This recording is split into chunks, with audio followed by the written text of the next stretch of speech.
focusing on specific types of races or niching down or specialising. Like I know for me, the 2 and 3 year olds, my record with the Karaka Million's not too bad. The size is what, and then tying it back, the size is what I really liked, and I found it easier to sort of follow the 2-year-olds, and a lot easier to bet that than betting into cups races and things like that. I'll usually be a place punter in a cups race, and I don't know why that is as such, but I just know that I'm not very good at identifying a stayer to win, but can find a good stayer, versus I'll have more confidence around a 2 or a 3-year-old. So I don't know what that is for me to have figured that out, but whether that's just kind of where my interest came from following that 2-year-old form early on when I started getting into it. Yeah, no, it's excellent, because by following even just 2-year-olds, you're following those races that are raced throughout the country, and you can see how they're developing, the training,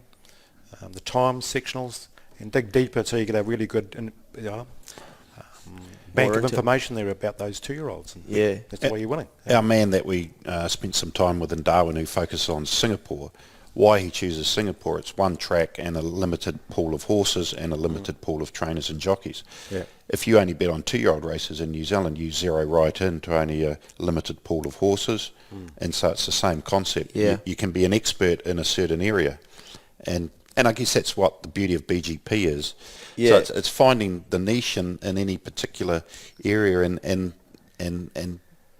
specialising, like Ted says in his guide to the punt, and that's part of it. And if you find your niche, I find then your mindset changes and you feel confident. You look at a 2-year-old race and you feel more confident. So I can instantly weed out some. And I'm not always going to get it right, but you never do. But I think that's probably something that people could have a look at as to what they do enjoy punting on, that they're more inclined to put more time into. Like I even know when we do the podcast, for instance, if I've got to have a look at a race where I'm just like, I'm not interested in this, then I won't put as much of an effort into it, and it ends up that I'm just really talking for the sake of talking. Versus those races that you can identify that you do enjoy following. And well, I do it full time, and I can't track every horse in every race in the country, so I specialise on time sectionals, better tracks, and some Australian races as well, the better races in Australia, using all the sectionals there and times. Basically I look at the best times in a race for a meeting, then analyse deeper there on those 2 or 3 races, and same here as well. And it might be have horses I've black booked that have got on slow tempo races run on. I'll look at those and think, I'll forgive that run.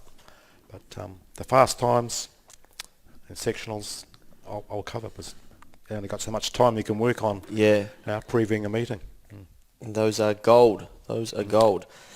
Just one other thing, Neil.